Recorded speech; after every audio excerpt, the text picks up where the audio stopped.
పూర్తి వివరాలకు చదవండి రేపటి అక్షర శిల్పం దినపత్రికలో.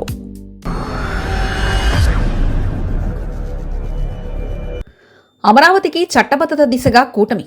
బడ్జెట్ సమావేశాల్లో ఆంధ్రప్రదేశ్ పునర్వ్యవస్థీకరణ సవరణ బిల్లు రాజధానికి ప్రాణవాయుగా మారనున్న నిర్ణయం. ఆంధ్రప్రదేశ్ పునర్నిర్మాణానికి రాజ్యాంగ రక్షణ కవచం ఇదే. బిల్లు పాస్ అయితే రాష్ట్రంలో రాజధానిపై అనిశ్చితికి తెర. ఆంధ్రప్రదేశ్ రాజధానిగా అమరావతికి చట్టబద్ధతకు రంగం సిద్ధమవుతుంది. విభజన చట్టంలో పేర్కొన్న విధంగా రాష్ట్ర రాజధానిగా ఏ ప్రాంతం ఉండాలనేది రాష్ట్ర ప్రభుత్వం నిర్ణయాధికారంగా ఉంది. అయితే ఆంధ్రప్రదేశ్ రాష్ట్ర విభజన జరిగి 10 ఏళ్లు దాటినా రాజధాని విషయంలో ఇప్పటికీ అనిశ్చితి కొనసాగుతూనే ఉంది. తాజాగా ఆ పరిణామాలతో ఆ పరిస్థితికి తెరపడబోతుంది.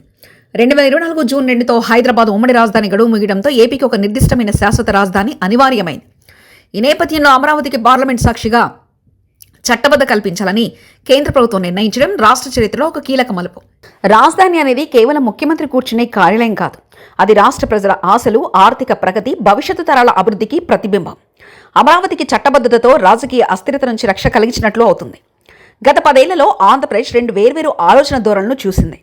2014లో అమరావతిని రాజధానిగా ఎంపిక చేస్తే 2019లో వచ్చిన వైసీపీ ప్రభుత్వం 3 రాజధానుల పేరుతో ఆ ప్రక్రియను నిలిపివేసింది.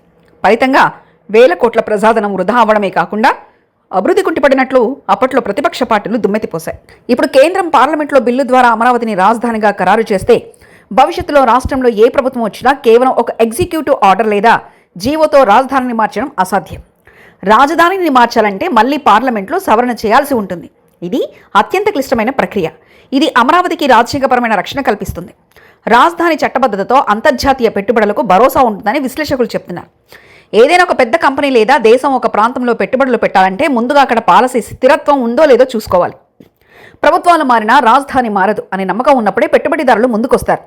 అమరావతికి చట్టబద్ధత లభిస్తే సింగపూర్ వంటి విదేశీ భాగస్వాములు, ప్రపంచ బ్యాంక్, ఏషియన్ డెవలప్మెంట్ బ్యాంక్ వంటి సంస్థలు భారీ ఎత్తున నిధులు ఇచ్చేందుకు వెనకాడమని మేధావులు పేర్కొంటున్నారు.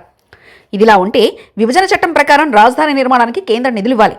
ఇప్పటివరకు అమరావతికి రాష్ట్ర ప్రభుత్వం ఎంపిక మాత్రమే ఉంది. కానీ పార్లమెంటు బిల్లు ద్వారా అది అధికారిక రాజధానిగా చట్టంలో చేరితే బడ్జెట్లో ప్రత్యేక కేటాయింపు చేయడం కేంద్రానికి చట్టపరమైన బాధ్యత అవుతుంది. నీతి ఆయోగ్, కేంద్ర ఆర్థిక శాఖ నుంచి నిధుల విడుదలకు ఎటువంటి సాంకేతిక అడ్డంకులుండవని ఆర్థిక రాజకీయ విశ్లేషకులు భావిస్తున్నారు.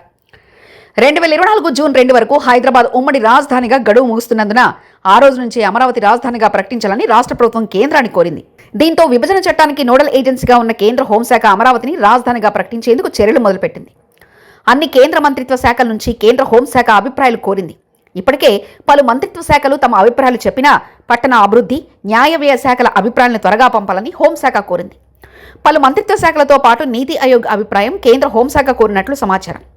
2 దఫాలుగా జరిగే బడ్జెట్ సమావేశాల్లోనే అమరావతికి రాజధానిగా చట్టబద్ధత కల్పిస్తూ ప్రకటించేందుకు కేంద్ర హోంశాఖ కసరత్తులు చేస్తుంది. పార్లమెంట్లో బిల్లు ప్రవేశపెట్టే ముందు కేంద్ర కేబినెట్లో చర్చించి ఏపీ రాజధానిగా అమరావతికి ఆమోదం తెలపనుంది. అందుకు అనుగుణంగా కేంద్ర హోంశాఖ కేబినెట్ నోట్ తయారు చేస్తున్నట్లు సమాచారం. ఒకవేళ అమరావతికి కేంద్రం నుంచి ఈ చట్టబద్ధత లభించకపోతే ఆంధ్రప్రదేశ్ మళ్లీ అనిశ్చితిలో చిక్కుకునే ప్రమాదం ఉందన్న అభిప్రాయాలు వ్యక్తమవుతున్నాయి. 2029 ఎన్నికల్లో వైసీపీ అధికారంలోకి వస్తే పరిస్థితి మళ్లీ మారిపోయే అవకాశాలున్నాయి. ఇటీవల వైసీపీ అధినేత మాజీ ముఖ్యమంత్రి వైఎస్ జగన్మోహన్ రెడ్డి అమరావతి రాజధానిపై తన స్టాండ్ను కుండబద్దలు కొట్టారు. సీఎం ఎక్కడి నుంచి పాలన సాగిస్తే అదే రాజధాని అని, రాజ్యాంగంలో రాజధాని అని అంటూ ఏదీ లేదని తేల్చి చెప్పారు.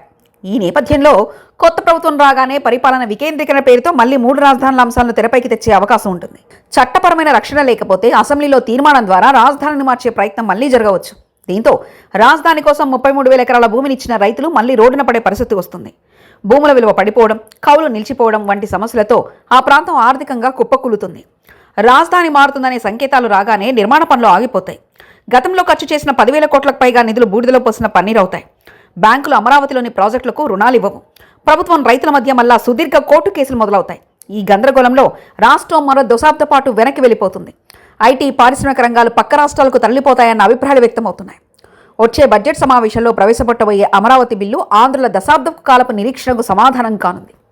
కేంద్రం తీసుకుపోయే ఈ చారిత్రాత్మక నిర్ణయం అమరావతిని కేవలం ఒక పరిపాలనా నగరంగా కాకుండా దక్షిణ భారతదేశంలోనే ఒక గొప్ప ఆర్థిక కేంద్రంగా తీర్చిదిద్దేందుకు పునాది వేస్తుందని ప్రభుత్వం భావిస్తుంది. మరిన్ని కథనాల కోసం సబ్స్క్రైబ్ చేసుకోండి మీ అక్షర శిల్పం. పూర్తి వివరాలకు చదవండి రేపటి అక్షర శిల్పం దినపత్రికలో.